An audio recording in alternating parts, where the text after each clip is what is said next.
जाओगे फोन मारते हैं, अभी जाओगे तो घर जाओगे फोन मारेंगे मेरे को। क्यों मारेंगे क्यों मारेंगे बेटा? कि वहाँ से चलिए इसलिए मारेंगे मेरे को। जैसे ड्यूटी से आती थी वैसे मेरे को बहुत डराती थी, धमकाती थी, जैसे कि डांटती थी। मैं घर जाना चाहती हूँ। हमारे मोदी जी बड़े गर्व से कहते हैं कि बेटी बचाना है, बेटी को पढ़ाना है। इस नारे पर ना कलंक लग जाएगा। दोनों ही जो है उसके साथ में मारपीट करते थे और फिर उन्हें चोट पहुंचाने की कोशिश करते थे। प्लीज आप हमें घर छोड़ दो, हमें अपने घर जाना है। और उनके हाथों पे चोट के निशान थे, शरीर पर जगह जगह जो है चोट के निशान पाए गए। तो काम ये करती थी, उनके पैसे इनको नहीं मिलते थे बल्कि दूसरे को पैसे दिए जाते थे। उनके रिश्तेदारों को वो पैसे जो है दिए जाते थे। उनको अपने घर का सारा काम करवाता था। ये तो झूठ है, मेरे सामने कभी मारपीट नहीं हुआ है, ना मैं किया हूँ। नाबालिग बच्चों से काम कराते थे और किसी न किसी कारणवश उनको हमेशा टॉर्चर करके उसके साथ मारपीट किया जाता था।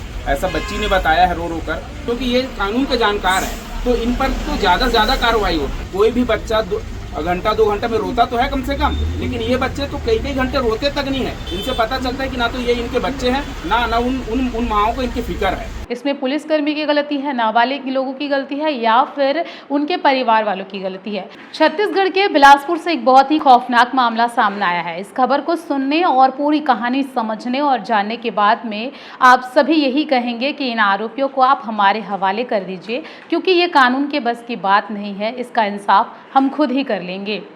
दरअसल एक मोबाइल दुकान में 2 नाबालिग बच्चियां रोते और बिलखते हुए पाई गई।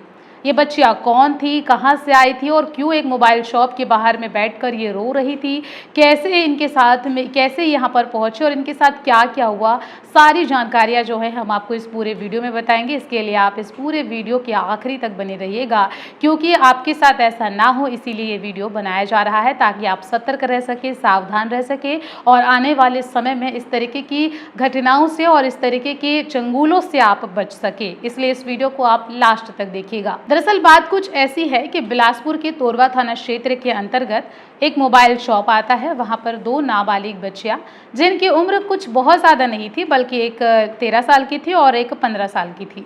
दोनों बच्चियां मोबाइल शॉप पर पहुंची और काफ़ी रोते हुए वहां पे नज़र आई। उनके हाथों पे चोट के निशान थे, शरीर पर जगह जगह जो है चोट के निशान पाए गए और उनके आंखों में आंसू थे और उनकी आवाज़ काफ़ी ज़्यादा भारी लग रही थी। और उनका सिर्फ यही कहना था कि हमें घर जाने दो, हमें घर छोड़ दो, हमें अपने घर जाना है। अब आप ये सोच रहे होंगे कि ये लड़कियां कहाँ से आई थी और घर जाने की जिद आखिर क्यों कर रही है, तो मैं आपको बताती हूँ। ये लड़कियां थी जशपुर जिले की, एक ऐसा जिला जहाँ से हमारे खुद के अभी वर्तमान मुख्यमंत्री भी आते हैं। आपको बता दें कि ये नाबालिग लड़कियां जब वहां पर रो रही थी, बिलख रही थी, तो आसपास के लोगों की नजर इन पर पड़ी। ये बच्चियां कह रही थी कि हम मोबाइल बनाने के लिए आए हुए हैं और हम यहीं पर बैठे रहेंगे। लेकिन जब काफ़ी देर तक ना तो वो मोबाइल बनाए और ना ही किसी तरीके की किसी से बातचीत की, तो फिर जब आसपास के लोगों ने उन्हें देखा और ख़ास करके जब मोबाइल शॉप के मालिक ने देखा, तो फिर उनसे पूछताछ की। पूछताछ पर जब उन्होंने कुछ नहीं कहा और सिर्फ एक ही जिद लगा रखी थी कि बस हमें घर छोड़ दो, हमें घर जाना है, अब हमें यहाँ पे नहीं रहना है। ये बातें सुनकर मोबाइल वाला जो है काफ़ी ज़्यादा हैरान हो गया और वो काफ़ी ज़्यादा डर भी गया कि भला ये दोनों बच्चियां जो कि इतनी छोटी छोटी सी हैं, ये ऐसी बातें क्यों कह रही हैं और आखिरकार इनकी आंखों में जो आंसू है इसकी वजह क्या है। जब उसने पता किया, पुलिस में कंप्लेन की, तो तोरवा थाना क्षेत्र के जो पुलिस है वो वहां मौके पर पहुंचे और फिर उसके बाद जब देखा गया कि काफ़ी लोगों की भीड़ उन बच्चियों को देखने के लिए पहुंच गई। जब बच्चियों से ये सवाल किया गया कि बेटी तुम कहां से आई हो और फिर तुम ऐसे रो क्यों रही हो और तुम्हारे मुंह पे सिर्फ एक ही सवाल है कि घर जाना है, तो बात क्या है तुम हमें बताओ। जब उनसे सवाल पूछा गया तो उन्होंने ऐसा जवाब दिया ना, जिस जवाब को सुनने के बाद में आप भी हैरान रह जाएंगे और ये कहेंगे कि ये सच में कितना गलत है। और जिस देश में बेटी पढ़ाओ बेटी बचाओ का नारा लगाया जाता है, हमारे मोदी जी बड़े गर्व से कहते हैं कि बेटी बचाना है, बेटी को पढ़ाना है, इस नारे पर ना कलंक लग जाएगा, क्योंकि इन बेटियों के साथ जो हुआ वो किसी ने सोचा भी नहीं था और वाकई में कोई सोच भी नहीं सकता कि इनके साथ में हुआ क्या था और आखिरकार इतनी बड़ी घटना जो है इनके साथ में कैसे घटित हो गई। तो यहाँ पर 8 महीने में रुकी हूँ। मेरे मामा और मामा गए हैं यहाँ पर मेरे को। मैं झाड़ू पोछा लगाती हूँ, खाना पीना बनाती हूँ, कपड़ा धोती हूँ और बच्चे लोग को देखते हैं। आप क्यों रो रही हो? क्यों जाना नहीं चाह रहे थे उसके साथ? नहीं जाओगे फोन मारते हैं, अभी जाओगे तो घर जाओगे फोन मारेंगे मेरे को। क्यों मारेंगे क्यों मारेंगे बेटा? कि वहाँ से चलिए इसलिए मारेंगे मेरे को। अच्छा मारते भी मैं बहुत है, ऐसे थोड़ा सा नहीं जानूंगी कपड़ा तो ऐसे थोड़ा वो हो जाएगा, थोड़ा धीरे धीरे उधर हो जाते हैं, इसलिए भी मारते हैं। अच्छा रोज मारते थे? हाँ रोज और मारते खाने के लिए देते थे कि नहीं? देते थे थोड़ा थोड़ा, इसलिए कितने साल के? दिन में से 2 बार देते थे। किसके यहाँ काम करते थे आप? और उन लकड़ा, और पुलिस में कौन है? उसमें और लकड़ा है। अरुण लोकड़ा। हाँ ठीक है, अब क्या चाहते हो आप लोग? अब घर जाना चाहती हूँ, वहाँ पर नहीं जाऊँगी। वापस नहीं जाना चाहते? ऐसे कितने लोग हैं जो आपके गांव से बाहर कमाने के लिए गए हैं? तो कमाने गए थे मेरे भैया लोग भी थे, फिर क्या हुआ उनके साथ? और लोग कमा के बोरिंग गाड़ी में गए थे, फिर वापस घर आए। सांप काटा बता रहे थे? हाँ सांप काटे तो भैया मेरे मर गए। और भी ऐसे बच्चे हैं जो बाहर गए हैं कमाने आपके यहाँ उधर गांव में? जो गए थे सब घर चले आए। वापस ले आए हैं? हाँ मतलब कि ऐसे जाते हैं और पैसा अच्छे से नहीं देते हैं, इसलिए चले आते हैं। और अंजू मेरे को आते के साथ ड्यूटी से मेरे को बहुत डांटती थी, वहाँ झाड़ू पोछा बच्ची को देखना देखभाल करती थी। और जैसे ड्यूटी से आती थी वैसे मेरे को बहुत डराती थी, धमकाती थी, जैसे कि डांटती थी। और मेरे को मेरी बुआ भेजी है यहाँ काम करने के लिए, और मैं बोली कि मैं घर जाऊँगी, तो मेरे को बोले कि नहीं आओ, तुम वहीं रहो। बोले क्यों? वो मेरे को चाहती थी कि मैं यहीं काम करूँगी। और पैसा कौन पाता था? जो आप लोग कमाते थे वो पैसा कौन रखता था? मेरा सारा पैसा तो मेरी बुआ के दे देती थी। आपके मम्मी पापा नहीं है? मेरी मम्मी नहीं, मेरे पापा हैं। गाँव में पढ़ाई नहीं कराए परिवार वाले? मेरे बुआ पापा पढ़ाई करवा रहे थे, पर मेरे को बुआ बोली कि जाओ बिलासपुर में काम करना। बोले आपके भी साथ मारपीट करते थे? नहीं, मैं फिर मारपीट तो नहीं करते थे, बल्कि जो बहुत डांटती थी। आपको कौन लेके आया था बिलासपुर? मेरे को बुआ बोली थी जाओ करके, तो अंजू की मम्मी पापा मेरे को लेके आए थे हम। ये कौन है अंजू? दीदी लगती है बुआ की तरफ से। क्या काम करती है? अंजू एक मैम है। किसमें? वो एक बड़ी मैम है, प्रिंसिपल इधर है, क्या पता नहीं। प्रिंसिपल है? हाँ टीचर है? हाँ। और पुलिस में कौन है? उसके पति है। क्या नाम है उनका? ठीक, क्या चाहते हो बेटा अभी आप? मैं घर जाना चाहती हूँ। ठीक। बच्चियों ने बताया कि वो जो है जशपुर जिले की रहने वाली हैं और उनके रिश्तेदारों ने उनको जो है एक पुलिसकर्मी के घर पर काम करने के लिए छोड़ा हुआ था। काम भी कोई बहुत अच्छा नहीं, जैसे कि आप सोच रहे होंगे कि हाँ पढ़ाई करने के लिए या फिर कोई और कार्य के लिए उनको रखा गया होगा, तो ऐसा कुछ भी नहीं है। बच्चा संभालने के लिए एक पुलिसकर्मी ने दोनों नाबालिग लड़कियों को अपने घर पर रखा हुआ था। न केवल बच्चा संभालने के लिए बल्कि उनको अपने घर का सारा काम करवाता था, जैसे कि झाड़ू पोछा बर्तन कपड़ा, एक घर का सारा काम दोनों बच्चियां करती थी। और साथ ही साथ एक छोटी सी बच्ची जो कि एक पुलिसकर्मी के घर में थी उसकी देखरेख करती थी। खाना खाने से लेकर के उसको सुलाने तक की सारी जिम्मेदारियां उन बच्चों के ऊपर में थी। और नाबालिग लड़कियां जो कि खुद एक बच्ची थी दूसरे बच्चे की देखरेख कर रही थी। आप सोच सकते हैं कि ये कैसी हैवानियत है और ये कैसा शोषण है जो नाबालिग बच्चों के साथ में किया जा रहा था।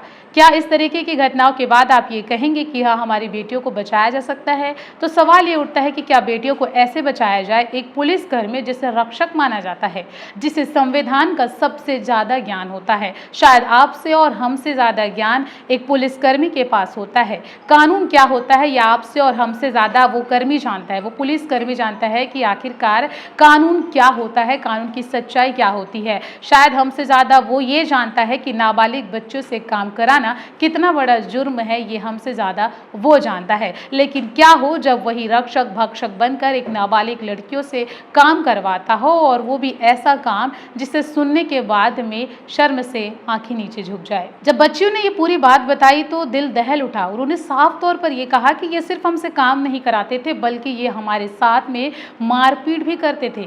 होता होगा कि नाबालिग बच्चियां जो है काफ़ी छोटी थी, यानी कि 12 और 15 साल की वो नाबालिग बच्चियां जो है काम कितना ही कर लेंगे। अगर वो एक काम भी करती होंगी तो उनको थकान लगती होगी, और स्वाभाविक सी बात है कि एक बड़ा व्यक्ति भी अगर किसी काम को करे तो वो थक जाता है। तो अब ज़रा सोचिए कि ये नाबालिग बच्चे जब काम करके थक जाया करती थी और थोड़ी देर के लिए भी अगर वो बैठ जाती थी तो उसकी पत्नी और वो पुलिसकर्मी जिसका नाम अरुण लकड़ा था, दोनों ही जो है उसके साथ में मारपीट करते थे और फिर उन्हें चोट पहुँचाने की कोशिश करते थे, इसीलिए क्योंकि वो काम नहीं कर रही है और चुपचाप बैठी है ये सोचकर। अब ज़रा आप सोचिए कि दोनों पति पत्नी मिलकर जो है उन बच्चों के साथ में कितना जो है शोषण करते थे। हैरानी की बात यह है कि जब वो लड़कियां काम करती थी, उनको काम पर रखा तो गया हुआ था, लेकिन उनको जो है उनके हक का पैसा तक उनको नहीं दिया जा रहा था। बताया जा रहा है कि वो पैसे उनको नहीं दिए जाते थे, उनकी मेहनत के जो पैसे उनको नहीं, बल्कि उनके रिश्तेदारों को, जो मुंह बोले रिश्तेदार थे, उनको सारे के सारे पैसे दिए जाते थे। अब ऐसे में आप सोचिए, इसमें पुलिसकर्मी की गलती है, नाबालिग लोगों की गलती है, या फिर उनके परिवार वालों की गलती है? क्योंकि जो खबर सामने आई है उसमें तो साफ तौर पर यह कहा गया है कि जो बच्चियां थी, वो बच्चियों के जो रिश्तेदार थे, उनके मामा जी, फूफा जी, उन्होंने इनके घर में जो है काम करने के लिए इनको भेजा है, यानी कि वो लोग मुंह बोले रिश्तेदार हैं। ऐसे में आगे हम आपको बताएंगे कि और क्या बातें जो है इसमें निकल कर सामने आई हैं। जब बच्चियों से ये सारी चीज़ें पूछ लिया गया तो उन्होंने सिर्फ एक ही चीज़ पर कहा, जब उनसे सवाल किया गया कि आप आगे आप क्या चाहती हैं, तो उन्होंने एक ही शर्त रखी कि प्लीज़ आप हमें घर छोड़ दो, हमें अपने घर जाना है और किसी भी कीमत में हमें यहाँ पे नहीं रहना चाहते। जब उनसे सवाल किया गया कि भाई क्यों नहीं रहना चाहती तुम तो यहाँ पे काम करने के लिए आई हुई थी, तो उन्होंने कहा कि नहीं, हम यहाँ अपनी मर्जी से नहीं आए थे, बल्कि हमें यहाँ पर भेजा गया था, हम इसीलिए यहाँ पर मजबूरी में आए। हमें ये कहा गया था कि तुमसे यहाँ पे पढ़ाई करवाई जाएगी, तुमसे कुछ ज़्यादा काम नहीं करवाया जाएगा, लेकिन यहाँ आने के बाद पता चला कि उनके साथ में किस तरीके से यहाँ पे शोषण किया गया। उन्होंने कहा कि हमें घर जाने दो और हम वापस भी उनके घर में नहीं जाना चाहते, यानी कि पुलिसकर्मी अरुण लकड़ा, उसके घर में वो दोनों बच्चियाँ वापस जाने के लिए काफ़ी ज़्यादा घबरा रही थी। वो कह रहे थे अगर हम इसके घर में दोबारा जाते हैं तो ये हमें बहुत मारेंगे, बहुत ज़्यादा पीटेंगे और हमें बहुत ज़्यादा तकलीफ देंगे, इसीलिए हम आपसे हाथ जोड़ते हैं, हमें नहीं जाना है इसके घर वापस, हमें अपने गांव छोड़ दो, हमें अपने शहर छोड़ दो, हम वहीं चले जाएंगे और हम फिर वहीं रहेंगे। अब आप सोच सकते हैं कि एक पुलिसकर्मी जो इस तरीके से उनके साथ में हरकत करता नजर आया और भाई उनके साथ में जिस तरीके से काम करवाया गया, झाड़ू पोछा कपड़ा बर्तन, आप सोच सकते हैं कि एक पुलिसकर्मी का घर है तो अंदाज़ा लगा सकते हैं कि कितना बड़ा घर होगा। और उतने घर की सफाई करना, एक नौकरानी की तरह नाबालिग बच्चों के साथ में काम करवाना, ये अपने आप में ही बहुत बड़ी बात हो जाती है। उसके बाद में जब धीरे धीरे आगे बढ़े और फिर जब जांच की टीम वहां पर पहुंची और फिर आगे जांच की गई, तो फिर अरुण लकड़ा को हिरासत में लिया गया और फिर पूछा गया कि भाई साहब आप कैसे इनसे काम करवा रहे थे और क्या क्या काम करवाते थे। तो पूरी तरीके से वे अपने बातों से बचते नजर आए, यानी कि अपनी हरकतों से बचते नजर आए और उन्होंने साफ तौर पर क्लियर कहा कि नहीं, मुझे इसकी जानकारी नहीं है और ना तो मैं इनको मारता था और ना ही मैं इनको पीटता था और ना ही मैं किसी तरह के साथ में जो है इनके साथ में शोषण करता था और इनको प्रताड़ित भी नहीं करता था। अरुण लकड़ा ने ये साफ तौर पर कहा और इनकार किया। इसके अलावा क्या कुछ कहा आप सुनिए। और अभी वो बच्ची आपके साथ जाना नहीं चाहती है, क्यों ऐसा किया जा रहा था? ये तो बच्चों से पूछे भैया, ये तो झूठ है, मेरे सामने कभी मारपीट नहीं हुआ है, ना मैं किया हूँ। मतलब बच्चियाँ झूठ बोल रही हैं? मैं नहीं कह सकता हूँ भैया, आप कैसे क्या कह रही हैं। आप क्या करते हैं? मैं पुलिस विभाग में हूँ। और जहाँ ये काम कर रही थी वो कहाँ काम कर रही थी? या वो मेरे पास में ही थी और वो इनके पापा जो है बोले कि ले जाइए, आप सीखेंगी और ओपन जो परीक्षा आएगा तो उसमें बिठा लेंगे, ऐसे करके। आपको पता है गैर कानूनन काम है बच्चों से काम कराना? सर जी ओपन परीक्षा, नाबालिग बच्चों से काम कराना, ओपन परीक्षा ऐसे करके। मेरी बातें नहीं सुन रही हैं, आप के पास में जाना चाहती हैं ले जाइए बोले। तो ओपन परीक्षा कहाँ? वहाँ तो ओपन काम करवा रहे थे, वो मारपीट कर रहे थे हैं? ये तो मैं नहीं देखा हूँ। और जब आप बोल रहे हो ओपन परीक्षा कराने की बात है, तो फिर सैलरी क्यों दे रहे थे उनके बुआ और उनके पिताजी को? हम सैलरी कहाँ दिए हैं? वो बता रही है बच्ची। ये मुझे नहीं मालूम है भैया, वो किस आधार पे कह रही हैं। कौन से थाने में पदस्थ हैं आप? मैं पुलिस लाइन में हूँ। ठीक है, अपना नाम बता दें। अरुण लकड़ा। तो आपने देखा कि कैसे जो है ये अपने कामों से, अपने प्रताड़ना से और अपने आरोपों से बचते नजर आए, ये आपने सुना। और बच्चियों को भी आपने सुना कि उन्होंने क्या कहा। साफ तौर पर ये देखा जा सकता है कि इनके कहने का मतलब ये है कि बच्चियां झूठ बोल रही है, लेकिन बच्चियों के चेहरे पर उनकी सच्चाई साफ झलक रही है और उनके हाथों के, उनके शरीर के एक एक चोट ये साबित कर रहे हैं कि वाकई में इनके साथ में कुछ तो गलत हुआ है और किस हद तक गलत हुआ है ये आप खुद भी देख सकते हैं।